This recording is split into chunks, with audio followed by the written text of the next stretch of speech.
तत्सवितुर्वरेण्यं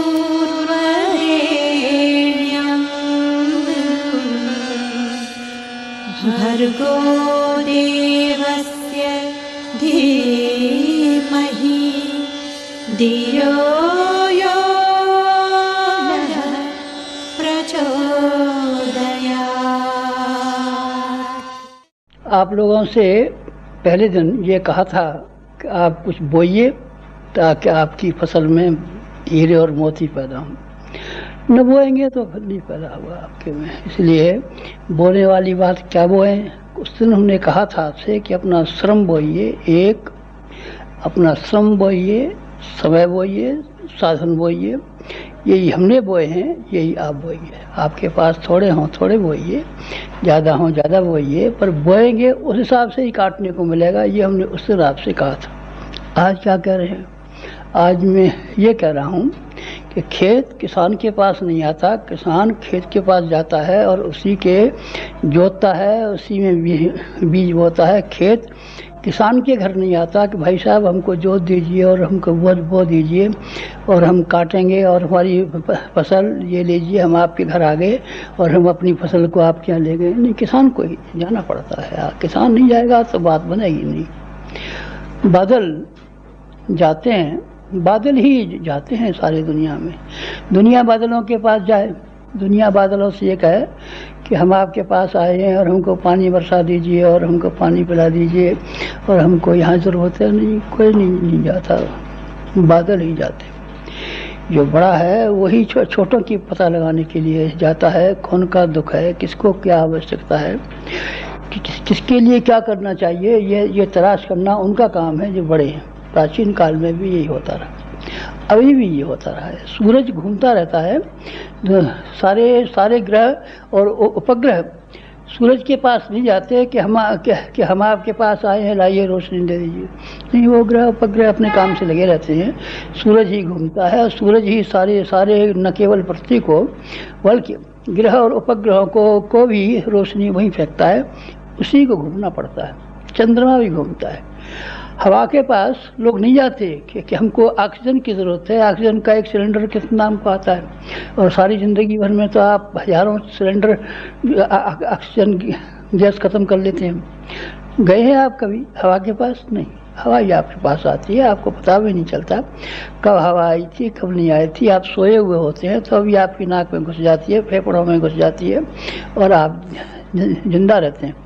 महत्वपूर्ण व्यक्ति ही हमेशा दुखियारों के पास गए।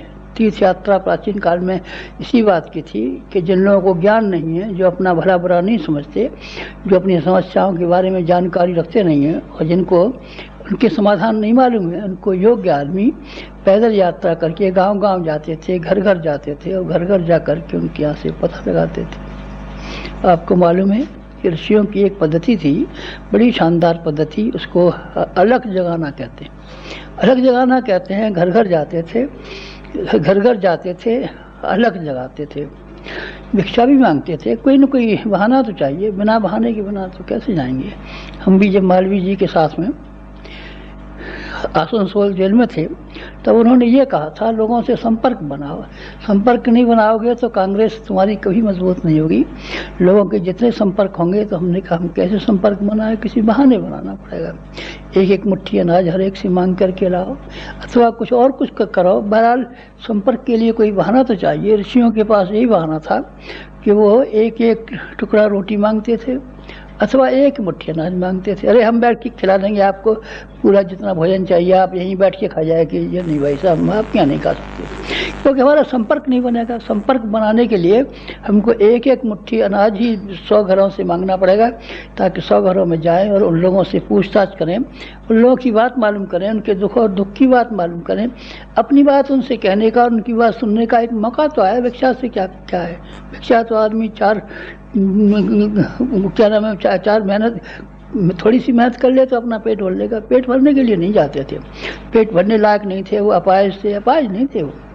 लोगों के पास संपर्क का कोई बहाना जाते थे। अरे भाई लाओ रोटी का एक टुकड़ा हमको दो, ऐसा पूरी रोटी खाइए, नहीं तो पैर पे ना पूरी रोटी नहीं खाएंगे, एक टुकड़ा लेंगे आपके यहाँ से। संपर्क बनाते थे, संपर्क बनाना बड़ा काम है। लोगों के पास गए हुए भी लोगों के पास, गए गुजरों के पास आपको ही संपर्क बनाना पड़ता है। नारद जी से भक्ति के संवाद सुनने के लिए, उनकी कीर्तन सुनने के लिए जनता इकट्ठी नहीं होती थी। नारद जी 2.5 घड़ी ही एक जगह बैठते थे और 2.5 घड़ी के बाद में फिर वो दूसरी जगह चले जाते थे, तीसरी जगह चले जाते थे। बराबर उनका घूमना फिरना ही बना रहता था। नारद जी इसका कीर्तन सुनने के लिए कभी सभा नहीं हुई, कभी कमेटियाँ नहीं हुई।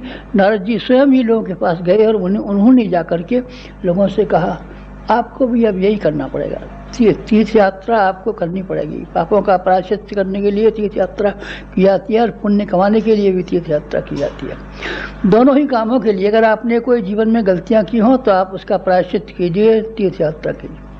और अगर आपने पुण्य कमाना है तो अभी आपके लिए सबसे सरल तरीका यह है कि आप तीर्थ यात्रा कीजिए। किसकी तीर्थ यात्रा करें, और इन शहरों की थोड़ी कहता हूँ। यहाँ हम हरिद्वार में रहते हैं, आप देखिए रोज़ के अखबार हमने जमा कर रखे हैं। कोई दिन ऐसा नहीं जाता जिसमें हत्याएं न होती हूँ, कोई दिन ऐसा नहीं जाता जिसमें जेब कटी नहीं होती हूँ, कोई दिन ऐसा नहीं जाता जहाँ बलात्कार न होते हों, कोई दिन ऐसा नहीं आता जहाँ के जो बेचारे परदेसी आते हैं उनकी जेबें न कटती हूँ। दुकानदार काट लेते हैं, खाना खाने वाले काट लेते हैं और काट लेते हैं। इनके लिए नहीं कहता हूँ मैं आपको कि आपको इन तीर्थों में जाना चाहिए। तीर्थों का एक खास वो है मकसद कि लोगों से संपर्क बनाया जाए, संपर्क बना करके उनको वो बातें बताई जाए जो कि उनको मालूम नहीं है। ध्रुव को मालूम नहीं था कि राजकुमार बनना ज़्यादा शानदार है अथवा भगवान की भक्ति ज़्यादा शानदार है। प्रहलाद को मालूम नहीं था। बाप के कहने के मुताबिक उसके बाप का नाम हिरण्यकश्यप था। सोना ही देखता था, सोना ही सपने में, सोना ही दिन में, सोना ही रात में, सोना ही ध्यान में होता था। उसके बेटे ने उनका कहना नहीं माना, उसको सही रास्ता मालूम नहीं था बेचारे को। उसको बताने के लिए नारद जी उनके पास गए थे। ध्रुव गया था, नारद जी के पास नहीं, ध्रुव नहीं गया था, नारद जी गए थे। आपको भी अब यही करना पड़ेगा कि जन जन के पास आपको जाना पड़ेगा और जन जन के पास में संपर्क बनाना पड़ेगा। काहे का संपर्क बनाना पड़ेगा, किस काम के लिए? आपको मांगने के लिए नहीं, देने के लिए। देने को हमारे पास क्या है? आपके पास तो बहुत है। आपके पास इतना है जितना कि किसी के पास नहीं है। हमने जो ज्ञान की पृष्ठभूमि बनाई है वो इतनी ज़बरदस्त है, आप उसको बांटने का ही काम अपने जिम्मे ले लें। और हम बना नहीं सकते, ठीक है, आपके पास नहीं है बनाने को, कोई हर्ज की बात नहीं है। आप बांटना ही काम शुरू कर दें तो ये भी कम महत्व का नहीं है। बनाया हमने है, लिखा हमने है, हमको प्रेरणाएँ किसी ने हमको दी हैं, हमको किसी ने युग की समस्याओं के समाधान हमको बताए हैं। और आप ऐसा कर दीजिए कि उसको बांटने के लिए तैयारी कर दीजिए। बांटें कैसे? बांटे को आपको मालूम नहीं है। हमने 100 बार तो कहा है, 1000 बार कहा है आपसे। आपको हमने ज्ञान रथ की बात कही है, हमने आपको झोला पुस्तकालय की बात कही है। आप अकेले हैं, कोई आप सामर्थ्यवान नहीं है तो एक झोला कंधे पर डालिए, लेकर के जाइए और हर एक को ये चखाइए। क्या चीज़ चखाएंगे? जाएगा तो फिर लोग खाएंगे। आपने देखा नहीं रेलवे की गाड़ियों में लोग घूमते हैं, नोक मिर्च की गोलियां बांटते हैं, कभी क्या नाम है ये जिनतान की गोलियां खिलाते हैं। लीजिए साहब जायका चखिए कैसा है। जायका अच्छा होता है आप खरीदना, खाना न अच्छा होता मत खरीदना, मत खाना।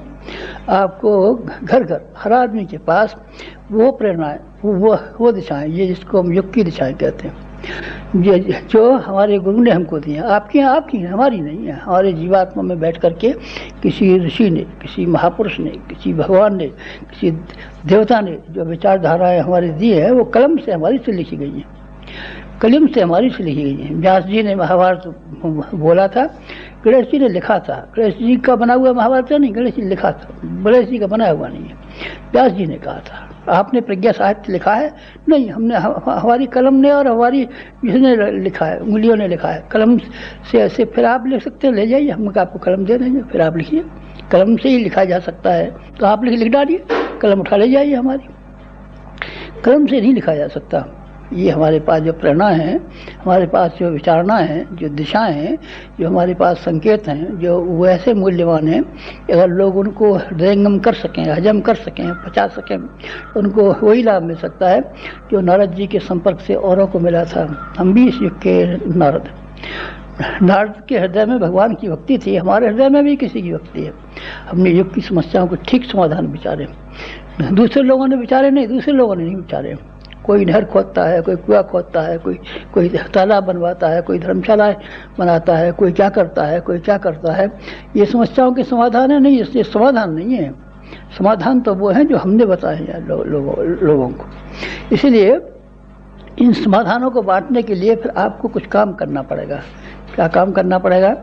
आपको जो बातें बताई गई थी अब आप जो कि ये करेंगे। अब तक तो ये आपने कहा था, हमने सुना था। आप एक झोला पुस्तकालय लेकर के छोटे छोटे ट्रैक्ट हमने आजकल लिखे हैं, तब हम पानी पीते हैं जब एक ट्रैक्ट रोज लिख लेते। जब तक एक ट्रैक्ट लिखा नहीं जाता तब तक एक पानी नहीं पीते। उसमें हमारे प्राण है, उसमें हमारा जीवन है, उसमें चिंगारी है, ऐसी चिंगारी है कि अगर आप उसमें जरा सी हवा लगा दें और आप जरा सा ईंधन डाल दें तो ये दावा नहीं बढ़ सकती है। बहुत शानदार चीज़ें हैं हमारी।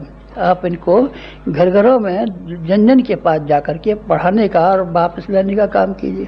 बेचने का कोई खरीदे तो बेच भी सकते हैं, कोई ये भी नहीं कहता कि आपको कोई मांगे साहब ये किताब हमको बहुत अच्छी लगी है, इसको हमको आप दे जाइए।